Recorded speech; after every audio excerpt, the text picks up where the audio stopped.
With the streets of Iran awash in blood, terror, and resistance, the Iranian people fighting for their lives, another war is taking place between the East and the West. It's called wokeism warfare. And you need to join us to hear what's going on across the ocean and across the West.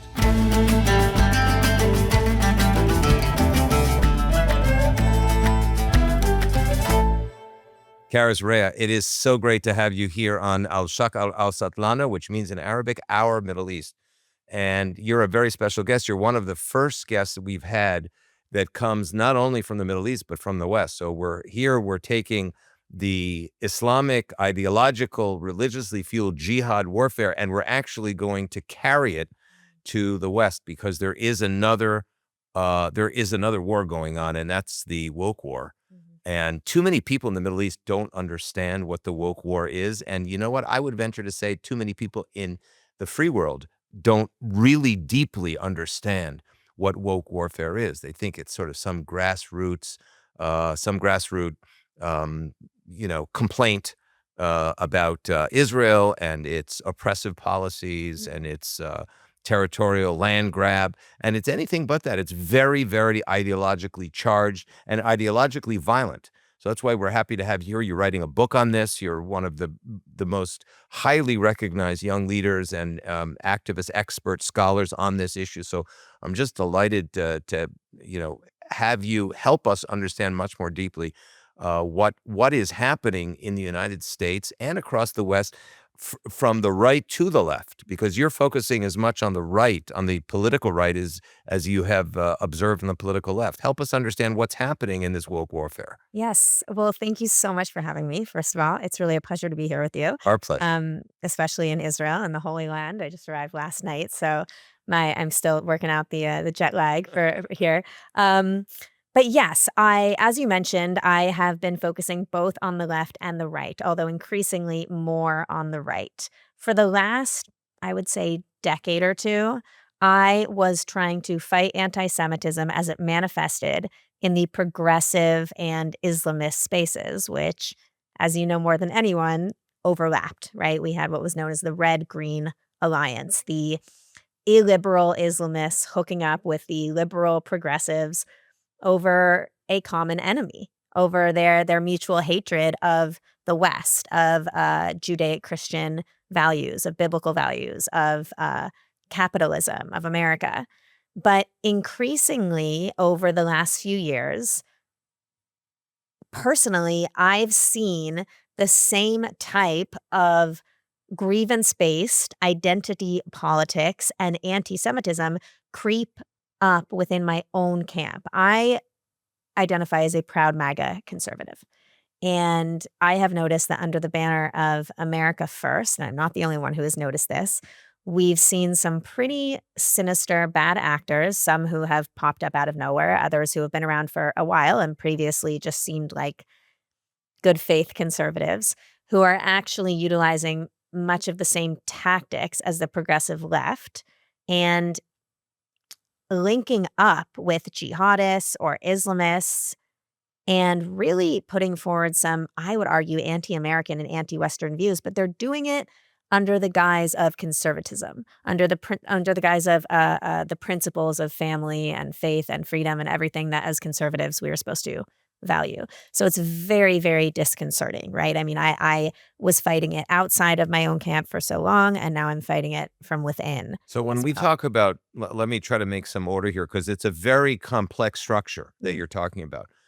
Within the conservative camp, under the banner of Make America Great Again, MAGA, does this anti-Semitism, this wokeism, anti-Semitism meeting come out of a impulse of anti-Jewishness, anti-Israelism, or is it primarily anti-Western that then travels into an anti-Israel position because of the apparent strong connection between President Trump, Prime Minister Netanyahu, Israel, and America? What is the impulse that fuels this sort of MAGA wokeism dash anti-Semitism, if I could be so bold as to make that connection?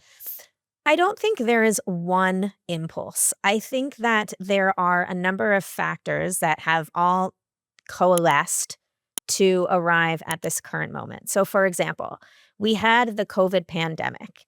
Now, for 4 years, conservatives were censored, silenced, called conspiracy theorists just for raising questions about, say, whether COVID came from a lab in Wuhan or commenting on the Russiagate scandal, right? The hoax that the liberal hoax of Trump being some Russian asset, right? And us uncovering that that was actually a sinister campaign by Obama and Clinton to spy on the president and to make it seem as if he was colluding with the Russians, or even the Hunter Biden laptop scandal. There were all these events that happened during the pandemic in which conservatives were called conspiracy theorists just for raising questions.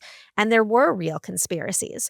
What that did was opened up a sort of Pandora's box to essentially black pill a lot of us and make us very bitter, pessimistic about about society, about politics, and it allowed us to grow much more conspiratorial in our thinking. Because like I said, we were called conspiracy theorists for pointing out real conspiracies, and there was sort of a backlash where we embraced that label and we're like, okay, fine, we'll be conspiracy theorists, right?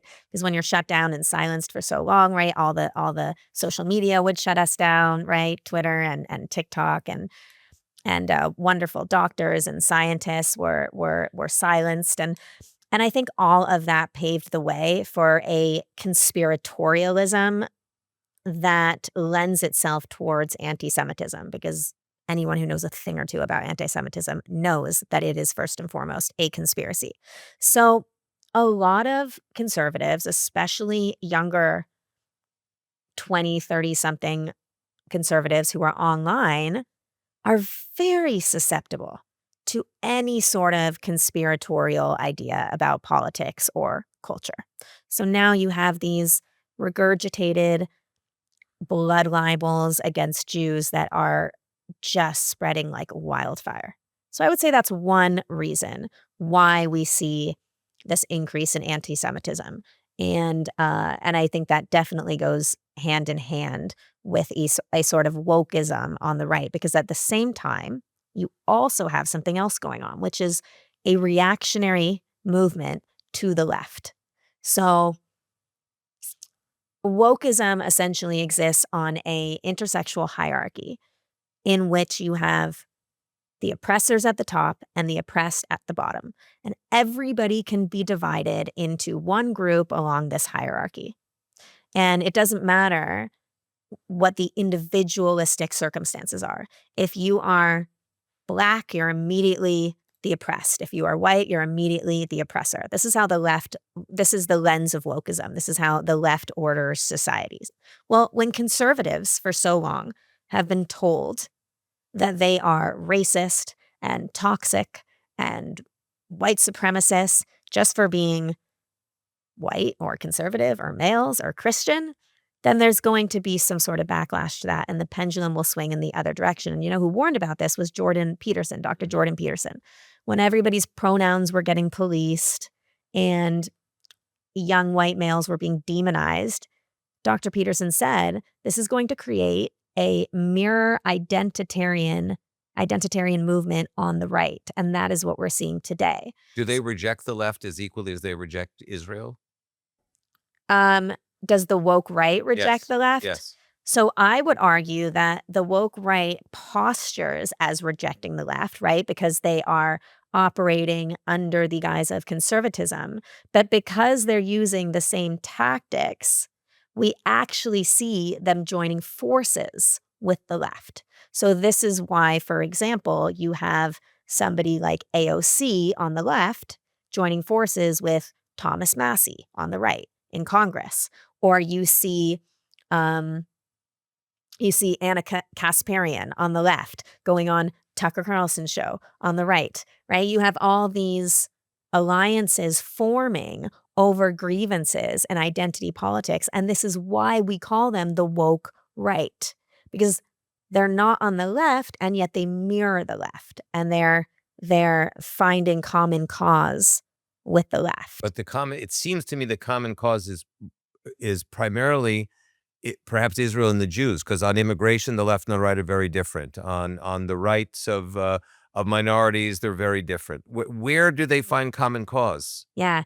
So I think it is primarily in Israel and the Jews, but it is not exclusively. So, for example, just this week, we had I think it was this week. Maybe it was a few weeks ago now, but I was reading something about it yesterday.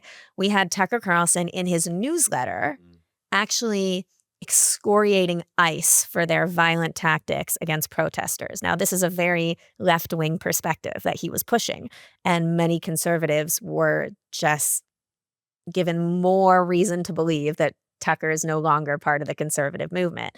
So it's not just Israel. There's a lot of other moments where you see this kind of leftism creeping through in this so-called conservative worldview.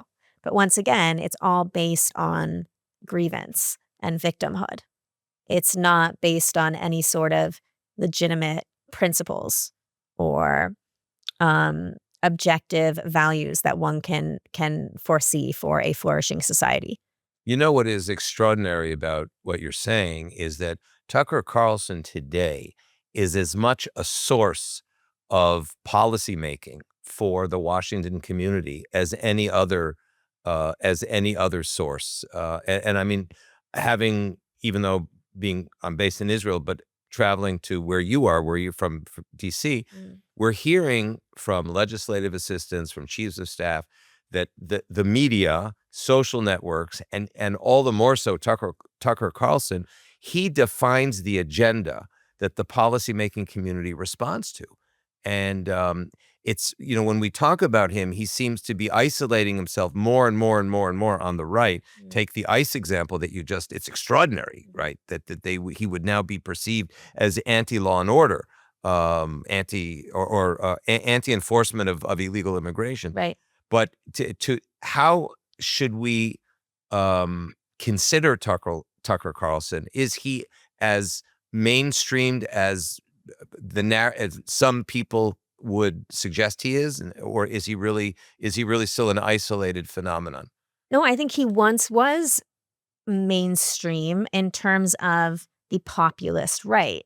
Especially during the pandemic, even for me, Tucker Carlson was somewhat of a lifeline. I tuned into his monologues every day at 5 p.m. when I was in my parents' living room for the first 5 months of the pandemic. And I think he really reflected a lot of what Trumpian conservatives, populist conservatives, were increasingly concerned with. But once he left Fox, and I would even argue a little before, he started choosing topics that not only do they not appeal to conservatives as much, but they seem to be either singularly focused on Israel or just completely irrelevant to the real problems that Americans are struggling with. And increasingly, he's taken a bolder and bolder stance on foreign policy, where once again, it seems like he's not even on the conservative side at all. He did a whole episode praising Maduro, Nicolas Maduro in Venezuela, because apparently there's no trans people in Venezuela, and he cracks down on LGBT rights, which, ostensibly That's totally is very anti-left, right? Right. So, yeah. So what's interesting about that is I think there's a few ways to understand Tucker Carlson. Ideologically, we need to understand that Tucker Carlson is not a conservative except for select social issues that align with his faith. For example, abortion, trans ideology, LGBT issues, right? Like he's still very classically conservative on those issues. But on no other issues is he in lockstep with the ordinary conservative American, and certainly not anybody in the Trump administration that is actually carrying out policy according to the Trump doctrine. If you look at Tucker's views on economics, foreign policy, constitutional issues, increasingly immigration, even increasingly trade, that he is sounding more and more and more like the leftists that he would excoriate only a few years ago, and yet he still claims to be on our side. So, does he have the same sort of pull in the Washington elite arena that he once did? Well, I don't necessarily think as much. I mean, first of all, he doesn't live in DC anymore.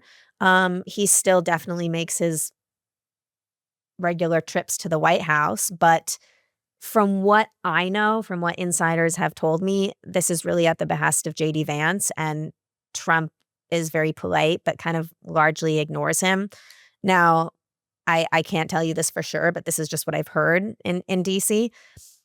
I think that, or I hope that people are increasingly becoming aware in DC that Tucker is not on our side, and so they're not paying attention to him.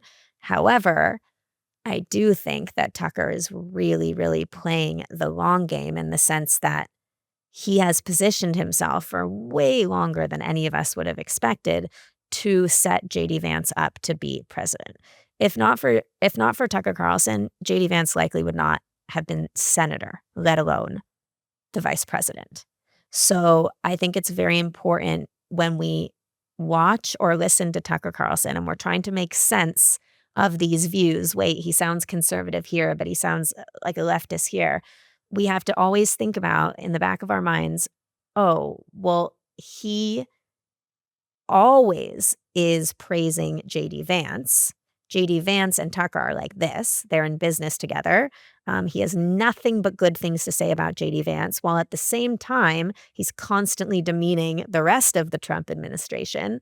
So what is the greater goal here? And when you try to put the pieces together, you see that Tucker Carlson is clearly setting the stage so that JD Vance can take power and hopefully, according to Tucker, govern in Tucker's image, govern in the image that Tucker would like to see. Which is isolationist, nationalist, anti-Semitic, anti-Israel. Now, it's compelling that JD Vance has an Indian wife, so it puts him in a different context than pure Tucker Carlson context. I mean, pure Tucker Carlson worldview about the. Well, I'm not sure. See, I wouldn't necessarily characterize Tucker Carlson as a groyper, right? When I'm looking at the landscape of conservatism today and the culture and all of the different factions that are under the banner of MAGA or America First that are kind of gunning for power and trying to take up the Trump mantle once Trump is gone, I think a lot of people looking outside of this think that there's just the groypers and then everybody else. But to me, there's the groypers, there's the paleo conservatives and the libertarians, there's the Christian ethno-nationalists, and there's some overlap between these groups, but there's also a lot of nuanced differences. And so I wouldn't lump Tucker in with the Nick Fuentes groypers who are 100% racialist in their orientation and hate JD Vance because, as you just said, he has an Indian wife.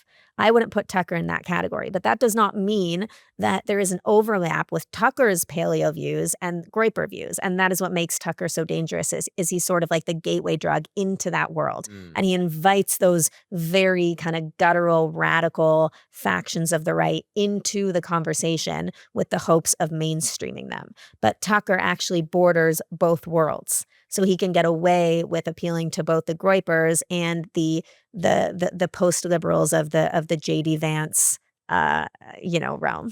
Natan Sharansky was the former deputy prime minister and the great one of the greatest Jewish dissident in Soviet history. Made a comment in an article that he wrote for a book that I had the privilege of editing, which is called Israelophobia, which is on purpose based on Islamophobia, the occupation of civil discourse by the radical left and how to confront it. And in that book, he said that the big challenge for the right is to criticize the right. And the big challenge for the left is to criticize itself. And here you have a situation in which Karis Rhea is I wouldn't say a lone soldier, but really one of the outstanding and yes, I would say isolated voices. What I'm wondering is, where are the major mainstream political voices that would and other voices, in the communication, in the media discourse, that would really call out, with millions of followers, that would call out Tucker Carlsonism, because it is a dangerous phenomenon that is going, in a sense, unanswered. Right. Well, first of all, thank you, but I think you're giving me too much credit. There are really there is a fantastic group of conservatives all across the country that are very concerned about this and have been speaking out about it. I have been, because of my work in the Jewish community and the Zionist community, I've been, very active in terms of trying to warn Jews what we're up against, conservative Jews. But there are wonderful Christians that are fighting this fight in their churches every single day, and online, and behind the scenes in the political sphere. But in terms of really mainstream voices that have platforms that reach millions, there's certainly not enough. I mean, you do have the kind of, stereotypical conservative Jews like Ben Shapiro and Mark Levin that speak about this very frequently, more and more, and other people on the Daily Wire like Andrew Klavan, and then there's Dana Loesch, and then there's other wonderful Christians like Seth Dillon and James Lindsay, both who will be here at the conference tomorrow. But certainly that is something that all of us would like to see more of. And I think that one of the reasons we don't, I think there's two reasons. I think the reasons that other people don't speak out about it, other mainstream conservatives, is one, because they don't understand the full scope of it. They think it's just a griper thing. A They passing think it's sort of just passing phenomenon. Yeah, they don't really think that it's a big deal, that it's really gonna affect any sort of going to affect the culture in any significant way that will actually have an impact on politics. Or I think that a lot of them are, well, so they're in denial, or I think that they don't really want to be criticizing their own side. So even if they do recognize that this is a problem, maybe not a problem that is unsolvable right now. It hasn't reached that level of, catastrophic, point of no return. But even if they realize this is a significant problem that should be talked about, they don't want to be the ones to rock the boat and receive the wrath from their own side, because they want to be known as fighting the left. And in a sense, I understand that. In a sense, I'm sympathetic, right? If you've built your whole career advocating for the right and fighting the left, why would you suddenly want to turn on your own people, in a sense, and put the spotlight on people that are ostensibly conservative, right? I mean, it's sort of putting yourself at risk to be ostracized and pushed out of the movement, which is what happened to James Lindsay at the beginning when he was doing this, and he was called anti-Christian, and he lost a lot of speaking gigs, and conservative conferences would no longer have him come speak to them. Now a lot of people are looking back and saying James Lindsay was right, but at the beginning that's exactly what happened, because he did have a huge platform, and he was much bigger than mine, and he was one of the few people speaking about this. So I think it's either people are in denial and they don't understand it, or they're scared. Why does Israel become the common denominator for the woke right and the woke left? What is it about Israel as a collective Jewish phenomenon as opposed to individual Jews? I don't hear Tucker Carlson saying, speaking blood libels about individual Jews as much as I hear him all the time making, libelous, slanderous comments about Israel, the likes of which we haven't heard in a couple of decades. Well, I would say he also does make libelous comments about a few very prominent Jews, particularly Ben Shapiro and Mark Levin, who he just can't help but frame as these bloodthirsty, power obsessed. Because he's threatened. He feels threatened. Yeah, and I think that, well, yes, I do think he feels threatened, but I think I think because they're easy scapegoats because they're very powerful Jews in journalism that have achieved a level of success that is that is so respectable that Tucker, in his quest to demonize the collective Jew, has to tear down the few individuals who have made it to the top. Um, I think that the question about why Israel is such an important one because a lot of articles and podcasters are framing this, what's going on in the conservative culture, they're framing this as a fracture over Israel, right? The Republican Party is being split over Israel, and that is what's happening. I see Israel as just the superficial kind of stand-in or the smoke screen for something much deeper, which is actually what we see on the left, which is an anti-American, anti-Western movement that is using Israel as a stand-in so that they don't have to say what they really believe, which is they want to tear down America's founding principles, tear down our democratic norms and institutions, and replace it with something else. But they go for Israel, they go for the Jew, because the Jew can be a stand-in for that, and it can be acceptable. And it can bring somebody one step closer to that goal. Because as we know from history, that's always been acceptable as long as you just tweak the language a little bit to conform to today's cultural Actually trends. see, Candace Owens, Tucker Carlson, and his support for JD Vance as a rejection of America, or the rejection of America that is friendly to the Jews, friendly to the Jewish state, friendly to biblical values, friendly to Judeo-Christian civilization. In other words, I'm trying to get at a fundamental differentiation between the woke left, which seems to me to really dislike America. They really dislike the structures of America. They want to destroy and remake America in a sort of radical image that doesn't resemble anything that the founding fathers and our Constitution really represent. But So what happens on the right? Do they Right, but not like America? you just said you actually kind of just answered your own question because you said, "Well, does Tucker Carlson really not like America, or does he just not like an America that is friendly to Israel, friendly to the Jews, has biblical values, Judeo-Christian principles? What is America if not for those Judeo-Christian principles?" So what That does is Tucker the Carlson, entire what does he think it bedrock is? of this country. That's right, absolutely. Right? So if you reject the founding of America, which history will prove to us, history can show us, was intimately tied with Mount Sinai and the Ten Commandments and Moses, and this is how our founding fathers. This is what they took with them when they were building America in the image that they believed would be pure and flourishing and humane and moral and equal. This is what they turned to. They turned to these Judeo roots in order to build that America.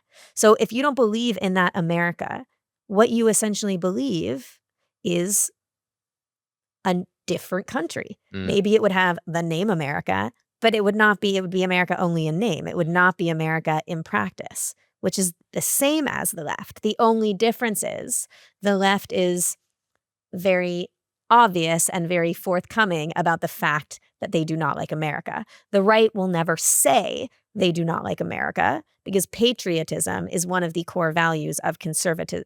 So if you are masquerading as a conservative, you better be pretending to be patriotic. You better be pretending to love America. But just like how the left does the same thing too um when it comes to pretending that, they care about like human rights or things like that. We all know that this is all just double speak for their own kind of neo-Marxist revolutionary tendencies. This is the same thing that's happening as the right. The right is using the language of conservatism, talking about faith and family and and being a proud America first, individual, in order to advance what I see as a post-constitutional future for my country, in which the democratic norms, like the rule of law, like elections, like constitutional limits, are basically stripped away and replaced with a more authoritarian version for this country that is is centralized Christian conservative power.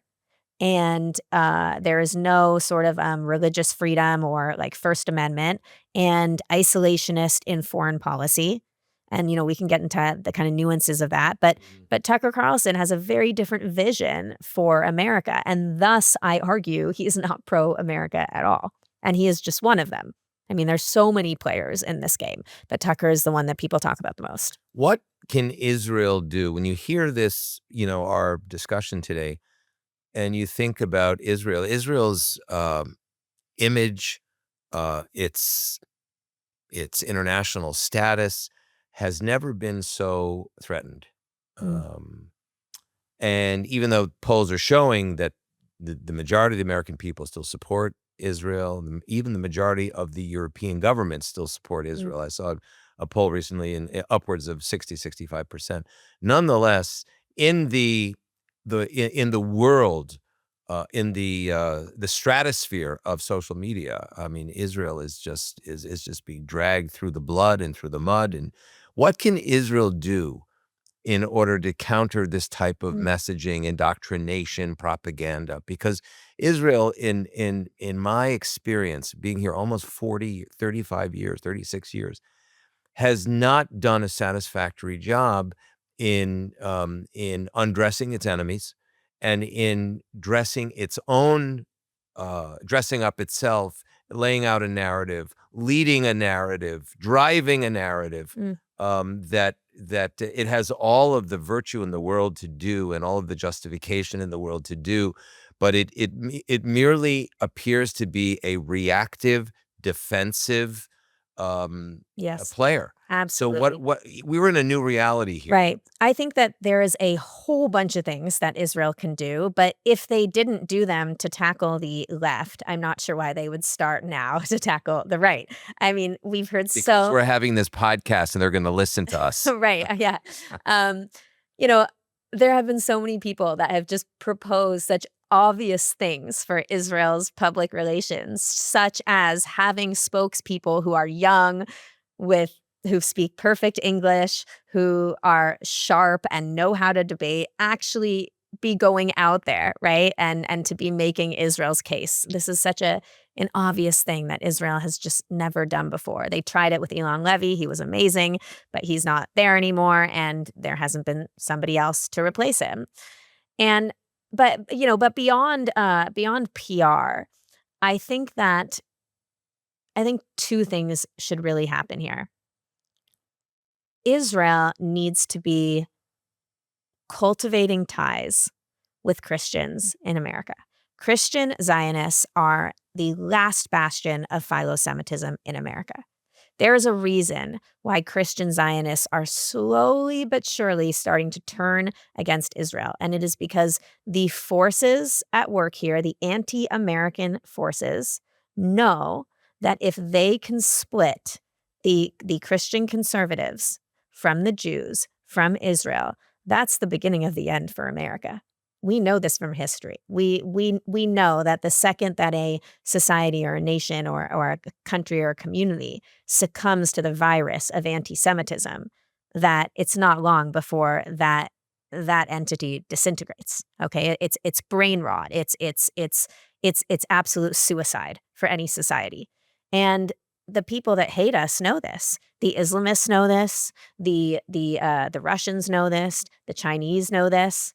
They know that if they can exploit divisions that are real in America about Israel or Jews, but amplify them and weaponize them and magnify them so that they actually become normalized and mainstream, that this can weaken America and make us tremendously vulnerable to those that seek our destruction.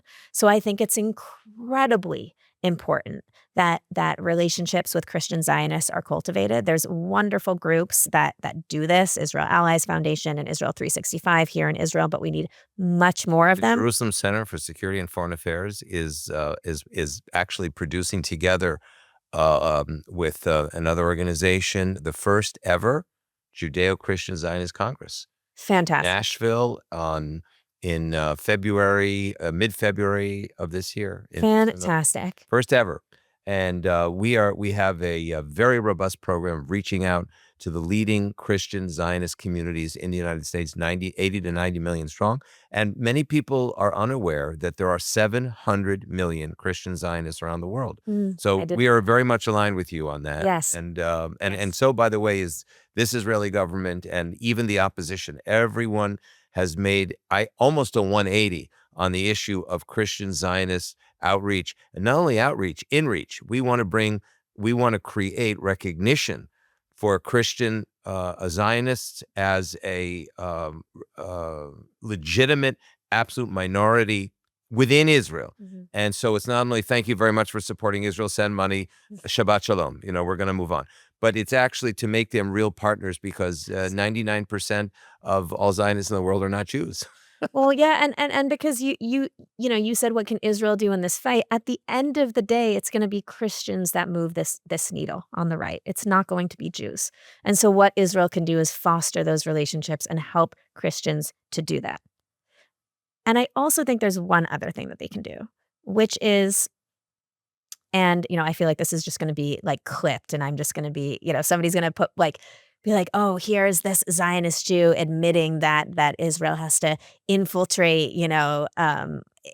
Christian conservative communities to try to like pull the strings or control the world. I know, I can just see something like this happening. But let me just give you an analogy. After the Cold War, and this happened throughout the Cold War as well by the Soviets, but after the Cold War, and Trevor Loudon really talks about this a lot. Russia began a very targeted campaign to rebuild its image after the Cold War, right? Because the Soviet was, a leftist entity that looked very, very unfavorable in the eyes of Christians and conservatives in America. And so Russia started targeting in the 90s heavily Christian conservative communities in the States and inviting them to conferences with agents of influence, sending liaisons and essentially saying to them, we're on your side. Russia, we're not the same, we're not the same as we were before. We are proud Christians. We share your values, the same values that you do as Americans. We believe in strong families, and we believe in national pride and local communities, right? And this has had a tremendous impact today on why certain factions of the right, namely like the paleoconservative and the libertarian spaces of the Rand Pauls and the Pat Buchanans, are so sympathetic to Russia in the Ukraine war. Because they actually believe that Russia kind of mirrors America in terms of our values. They have believed the lies about Russia being like a proud Christian country, which we all know is ridiculous. And they believe the lip service that has been fed to them. So I would argue, why in the world isn't Israel? I mean, look, maybe they are. And if they are doing this, then congrats, because we shouldn't know that they're doing. So hopefully if they did do this, nobody would know, right? But why can't Israel be doing some sort of, counterintelligence, information warfare like this, where they are actually doing the same type of, like psychological operations in America, where they're actually trying to penetrate, communities that do share their values and get them to recognize that, right? Because I just don't understand when we're up against these enemies with these incredible capabilities in this age of info warfare and the internet. I don't understand why Israel and America, frankly, would not be utilizing the same tactics as our enemies have for decades. I'll let you in on a secret as we close the program. And it's something we have to work on. In Israel, as a former high-level security person, shared with me. Soft power, InfoWars, strategic influence, exactly the areas of American power that defeated the Soviet Union. If that is not recognized as a security problem in Israel, it doesn't get funded, it doesn't get the attention, it doesn't get the priority as Gaza, Syria, Lebanon, meaning the kinetic military threats as understood by every single government of Israel since its founding in 1948 or its refounding in 1948. Soft power and psychological operations and narrative warfare that needs to be understood in the Israeli establishment, in the official discourse as a national security threat. Once it gets that type of determination, the money flows, the priority flows, and that's where we are right now. So this is why your voice at the anti-Semitism conference is very important, because the ideological substructure of anti-Semitism is this national security issue. Absolutely. And can I just say one more thing? Please do. Yeah, I do think, I completely agree with you. It needs to be a national security threat. I don't want to just ignore the fact that obviously we're dealing with two allied nations, right? So it's not as, I don't want to be recommending that Israel go and like spy on Americans, right? So I just want to be clear. I understand the nuances, the differences between, Russia infiltrating spaces in America and Israel doing that. That's true. But generally speaking, I think you said it perfectly, that narrative warfare and psychological warfare against our enemies before they try to get to our allies has to be dealt with, because they are coming for our allies to get to us. And I think one thing that everybody that is watching this can do, which I believe is probably an audience that consists, generally, you can correct me if I'm wrong, of like moderate or conservative Jews, generally speaking, is I think if they want to tackle anti-Semitism on the right, we need to update our language and stop using language of the left, the same language that we use when we try to tackle it on the left. We need to get rid of, talking points like Israel has the biggest gay pride parade in the Middle East, and Israel actually does respect international law. The language of human rights and social justice that we use to try to appeal to liberals and progressives. That is not what conservatives, and certainly not what MAGA conservatives, care about. They care about the fact that Israel is having more babies than any other developed country. The fact that we have, that Israel has a strong national pride, that masculinity is still valued, and the warrior mentality, and that there's a strong religious character. And most of all, conservatives in America want to know how a strong Israel leads to a strong America. They want to know how, empowering Israel through aid or not, whether you're empowering them just by letting them do their thing, or you're empowering them through shared partnerships and military credits and what have you, that allows America to refocus her attention on the Indo-Pacific and our greatest existential threat, which is China, right? Because we can't be everywhere at once. And if we can empower our allies to and trust them to police their own regions and fight our mutual enemies, then that actually saves America boots on the ground. It saves us money. It saves us resources. And so I think that if conservative and moderate Jews want to tackle this within our own camp, they have to start really understanding what MAGA populist conservatives care about and work from there. Well, there is a message, Karis Rhea. We have gone for the first time in 2 years way beyond our 30-minute thing, but it feels like the shortest podcast that we've had, because it's so fascinating and so important and so critical at this particular moment. So thank you for joining me, and also on behalf of Khaled Abu Talmeh, my dear friend and co-host, who's left his seat just for the week for you. And I know he'll very much appreciate this as well. So thank you for this critical conversation. And I hope that our millions of friends in the West will pay attention, and it will also filter to the East because they don't know any of this stuff, and they need to know a strong Israel, and that a strong Israel really foretells and empowers a strong America. That's a great message. Amen. Well, thank you so much. I really appreciate you talking with me. My pleasure. Thank you.